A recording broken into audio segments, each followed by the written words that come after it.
Assalamualaikum warahmatullahi wabarakatuh. Selamat siang anak-anakku sekalian.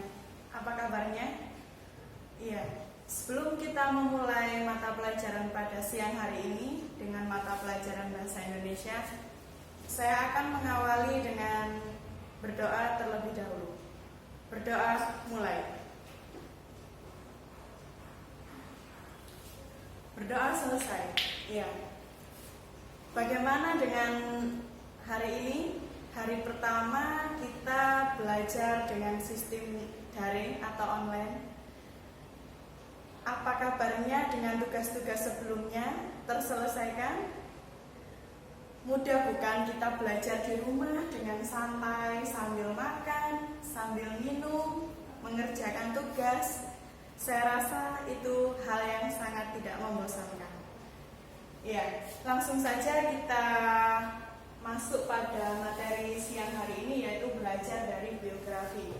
Untuk materi sebelumnya kita memahami teks biografi. Teks yang akan kita bahas pada kali ini yaitu sama. Kita akan mengulas tentang Bapak Presiden kita yang ketiga, yaitu Bapak B.J. Habibie. Belajar dari biografi untuk kompetensi dasar pada kali ini yaitu menilai hal yang dapat diteladani dari teks biografi. Selanjutnya yaitu menganalisis aspek makna dan kebahasaan dalam teks biografi. Ya, next. Indikator. Indikatornya adalah mengidentifikasi struktur teks biografi.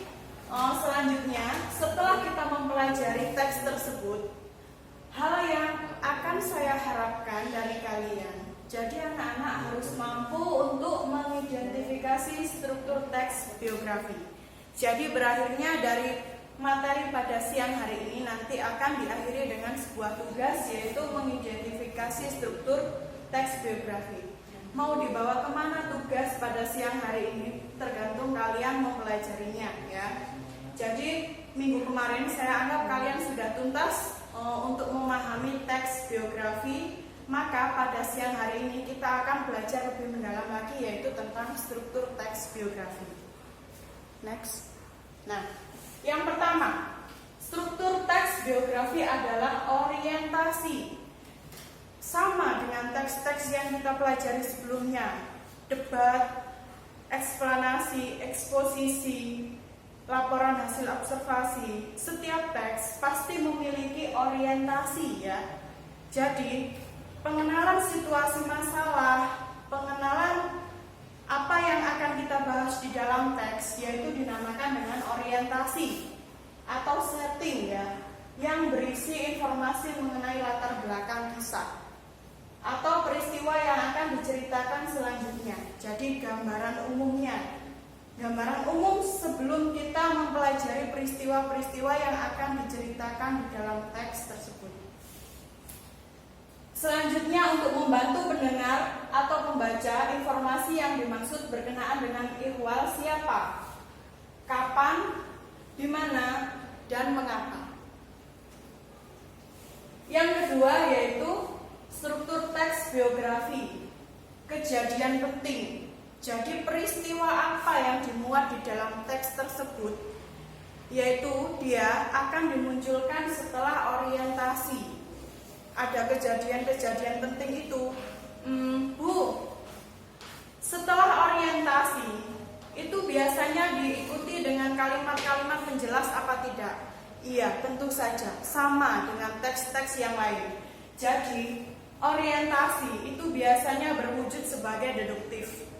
Deduktif sendiri yang memiliki ciri khas atau ciri khusus yang diikuti dengan kalimat-kalimat pelengkap sesudahnya sebagai penjelas atau bisa dikatakan dengan kalimat penjelas. Setelah itu, paragraf deduktif akan diikuti dengan kejadian penting atau peristiwa-peristiwa penting dari tokoh yang telah diceritakan. Contohnya, kejadian penting yaitu important event, record of event. Jadi berisi rangkaian peristiwa yang disusun secara kronologis menurut urutan waktu yang meliputi kejadian-kejadian utama yang dialami tokoh. Dalam bagian ini mungkin pula disertakan komentar-komentar pencerita pada beberapa bagiannya. Jadi, dalam teks biografi, setelah diceritakan pengenalan situasi tokoh di awal, mereka langsung diikuti dengan kejadian-kejadian apa yang telah dialami tokoh pada eranya. Contoh, seperti B.J. Habibie yang telah kita pelajari pada minggu sebelumnya itu. Dalam teks yang telah saya bagikan atau yang tertera di dalam buku, di situ menerangkan bahwa B.J. Habibie mengawali prosesnya dengan berstudi di luar negeri. Jadi Bapak B.J. Habibie sendiri menjadi warga di negara lain dan dia memiliki sifat-sifat yang dapat kita teladani. Dia di sana hidup dengan istrinya dengan sangat-sangat sederhana. Dia bekerja paruh waktu untuk membiayai kuliahnya dan dia juga bekerja di beberapa perusahaan. Jadi beliau bisa membagi waktunya antara sekolah dan bekerja. Hal seperti itulah yang wajib kita teladani dari biografi yang telah saya contohkan. Next. Struktur teks biografi yang terakhir.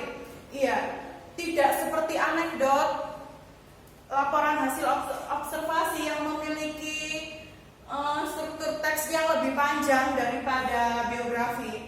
Biografi saya anggap singkat. Karena apa? Karena memiliki cuma 3. Yang pertama tadi apa? Reorientasi. Yang kedua yaitu kejadian atau peristiwa penting. Dan yang terakhir adalah reorientasi. Nah, reorientasi sendiri di dalam biografi ini sebagai option.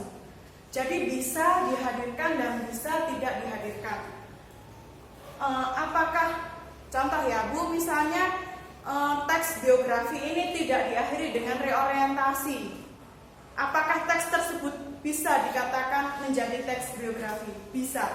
Karena reorientasi sendiri dalam teks biografi ini adalah bisa dikatakan wajib, bisa juga tidak. Tergantung apa yang akan kita torehkan di dalam tulisan biografi kita tersebut ya.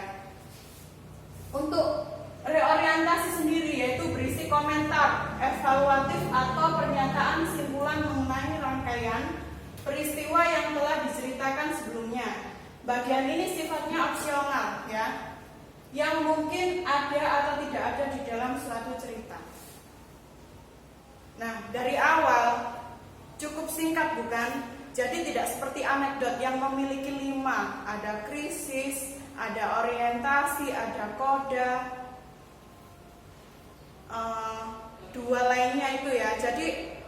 Jadi kita tidak sedalam seperti teks anekdot yang memiliki ciri-ciri lebih banyak, struktur lebih dalam dan memiliki gaya bahasa tersendiri. Kalau biografi itu cukup menceritakan kisah seseorang. Contoh, nah ini adalah B.J. Habibie adalah suatu tokoh panutan dan menjadi kebanggaan bagi banyak orang di Indonesia. Beliau adalah Presiden ketiga Republik Indonesia. Nama dan gelar lengkapnya adalah Prof. Dr. H.C. Dr. F.C. Mut Baharudin Yusuf Habibie. Beliau dilahirkan di Parepare, Sulawesi Selatan pada tanggal 25 Juni 1936. Beliau merupakan anak keempat dari ke-8 bersaudara, pasangan Alwi Abdul Jalil Habibie dan R.A. Tutik Marini. Habibie menikah dengan Hasri Ainun Habibie pada tanggal 12 Mei 1962. Nah, ini adalah merupakan orientasi yang mana bagian ini menceritakan siapa Bapak Habibie. Next. Nah, ini adalah contoh analisis dari bagian struktur teks biografi yang kedua, yaitu kejadian penting atau peristiwa penting yang dialami tokoh. Habibie menjadi yatim sejak bapaknya yang meninggal dunia pada tanggal 3 September 1950 karena terkena serangan jantung. Setelah ayahnya meninggal, ibunya menjual rumah dan kendaraannya, kemudian pindah ke Bandung bersama anak-anaknya. Ini adalah peristiwa penting yang telah diceritakan dalam biografi B.J. Habibie. Yang kedua, di Indonesia, Habibie menjadi Menteri Negara Ristek Kepala BPPT selama 20 tahun. Ketua Ikatan Cendekiawan Muslim Indonesia atau ICMI, itu adalah yang kedua. Yang ketiga yaitu memimpin perusahaan BUMN strategis, dipilih menjadi Wakil Presiden RI ketiga setelah Soeharto mundur pada tahun 1998. Nah, bisa dikatakan teks biografi bahwa di dalam teks tadi pada awal atau orientasi itu mengenalkan siapa sebenarnya sang tokoh tadi ya. Jadi dia lahir di mana, terus dia itu berpendidikan mulai dari SD atau jenjang pendidikannya dari SD, SMP, SMA itu dituliskan di dalam biografi. Untuk apa? Ya untuk mengungkap secara jelas tokoh ini berasal dari mana. Ya. Jadi Pak Habibie sendiri dilahirkan di Parepare. Setelah itu dia pindah ke Bandung.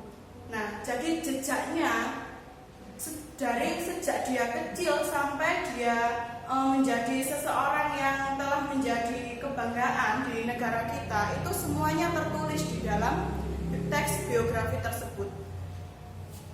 Maka dari itu kita itu dapat meneladani atau meniru salah satu kegiatan atau kebiasaan-kebiasaan kecil yang dialami tokoh dalam teks biografi tersebut.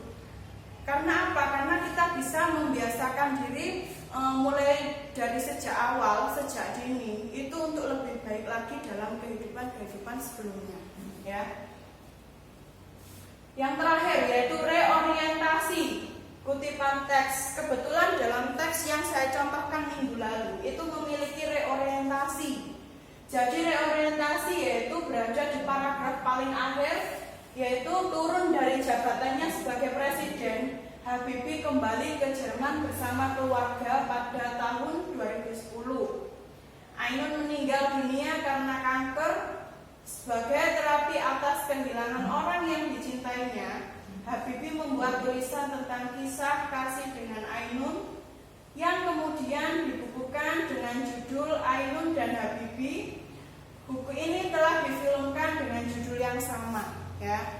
Jadi apa yang dapat kita teladani di dalam contoh teks biografi kemarin itu bisa kita terapkan dalam kehidupan kita di masa mendatang.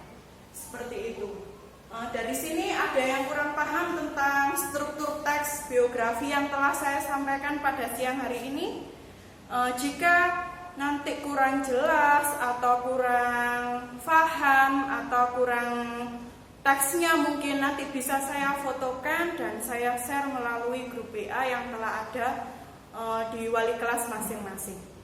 Sekian dari saya pada siang hari ini untuk struktur teks biografi. Semoga kita semua dapat memahami untuk materi yang telah saya berikan. Yang terakhir saya akan memberikan sedikit tips-tips bagaimana kita bisa mencegah virus COVID ini agar segera berakhir. Jadi anak-anakku sekalian, kalian sudah diberikan keleluasaan untuk tinggal di rumah. Jadi tolong dimanfaatkan sebaik-baiknya. Tetap jaga kondisi agar lebih fit. Konsumsi vitamin apa saja yang dapat membuat dampak baik untuk tubuh kalian. Makan makanan yang bergizi dan memulai untuk melakukan PHBS yaitu perilaku hidup bersih dan sehat. Jangan lupa cuci tangan setelah 20 menit melakukan aktivitas. Dan selamat bekerja. Tidak lupa tugas. Nah, tugas kita pada siang hari ini. Nanti jika kurang paham silahkan bisa japri WA atau nanti kirim kemarin yang sudah ada di buku kalian masing-masing. Yang pertama, carilah biografi Bapak Menteri Pendidikan kita, yaitu Bapak Nadiem Makarim, ya. Yang kedua, dan analisislah sesuai dengan struktur biografi yang telah saya contohkan. Tugas dikirim ke saya dengan berupa foto melalui WA pribadi. Sekian, terima kasih. Wassalamualaikum warahmatullahi wabarakatuh.